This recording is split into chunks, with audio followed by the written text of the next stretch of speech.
Welcome back to How Did It Get So Big?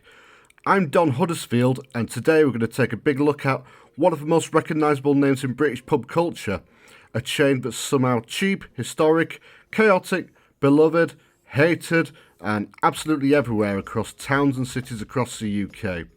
It's the story of Wetherspoons. We're going to look at how it grew from a single pub in 1979 into a cultural institution, and how it's still just getting bigger and bigger.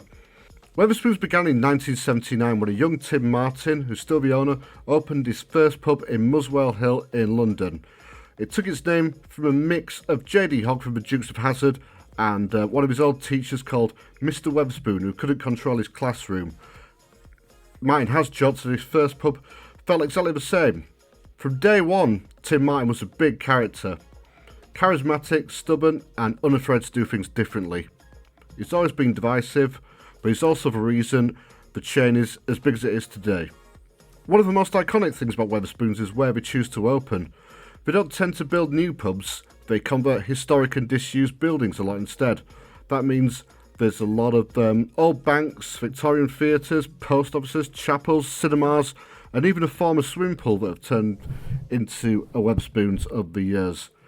And a lot of the features of these buildings tend to include big sweeping staircases, balconies, stained glass windows, and huge open halls. People online always mention how beautiful some of the Wetherspoons interiors are.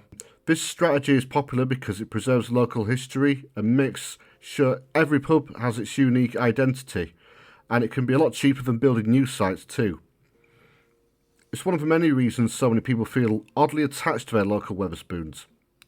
Wetherspoons is also famous for its carpets, and each pub has its own unique one. They're normally hand-designed or handmade and can cost up to 30 grand. Apparently they've inspired a book, and lots of people sharing pictures of them online, and whole online communities. One of the main reasons, obviously, why Wetherspoons became so popular is because of the buying power. Because they became so successful, they're able to sell pints prices other places can't. So a lot of people say it's cheap and reliable. A pint is half the price of other pubs, and sometimes you even feel like they've undercharged you. Wetherspoons can buy food and drink in huge bulk, which means you get deals smaller pubs can't match. That means you can keep the prices low and still make a profit, even when everyone else is raising theirs. And that's also why a lot of people call it the McDonald's of pubs. Consistent, predictable, affordable, and sometimes a bit basic according to some people. It's also famous for its unlimited hot drinks and the all-day crowd. The unlimited tea and coffee, they might not make much money on it, but it means that people can go in there and sit in there for hours. And when you pass the Wetherspoons, obviously you're going to be more likely to be drawn in when you see the atmosphere from outside than when you walk past an empty boozer. It's really popular with students, freelancers and older people who want to stay there all day without spending a lot of money. It means the pub's always busy, not just at night. It means seeing people ordering a pint at 8 o'clock in the morning is a more common sight than you might have expected. Another big development in the world of Wetherspoons is the Wetherspoons app.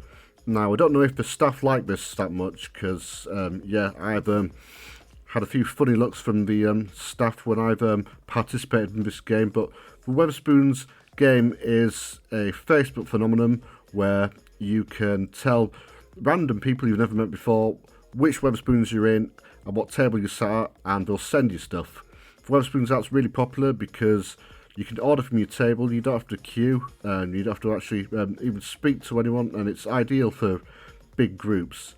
The Wetherspoons game is not the most popular thing with the staff because it means they're in the awkward position of serving like 7 or 8 drinks to a time to one person, and then they have big concerns about irresponsible drinking as well. So if you ever do play the Wetherspoons game, be prepared to be told that you're not having any more once you've had a certain number, and that they're not going to refund the people that sent you the drinks either. The food's another big reason for the popularity of Wetherspoons as well. You don't go to Wetherspoons expecting fine dining, but you do get a very diverse menu, really quick service, great English breakfasts. Things like the curry club, steak nights, cheap burgers, delicious chicken wings as well. In fact, there's a lot of meal and a pint deals as well that can save you quite a bit of money. For like £6 or £7.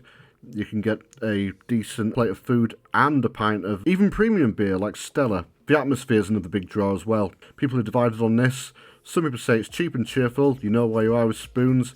The staff are always lovely and it's a great place to meet friends.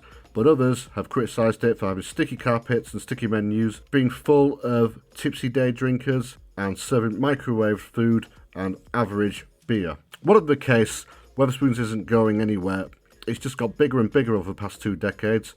They've opened pubs by the motorway in airports, opened in Ireland, the Isle of Man, and even opened a pub in Spain. There have been controversies though.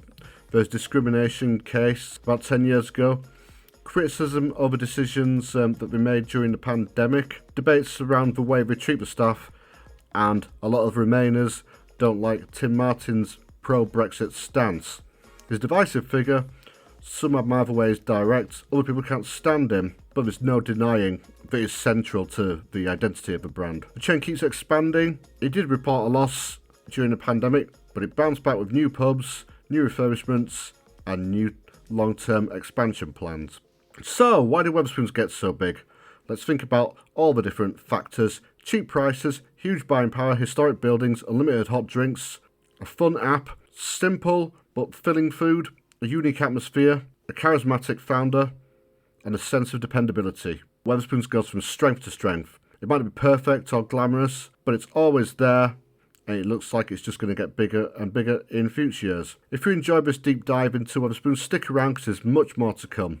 Subscribe to the channel and join us as we uncover more stories on how some of the UK's most popular names, brands and people got so big. I'm Don Huddersfield. This has been How Did Wetherspoons Get So Big? And I'll see you next time.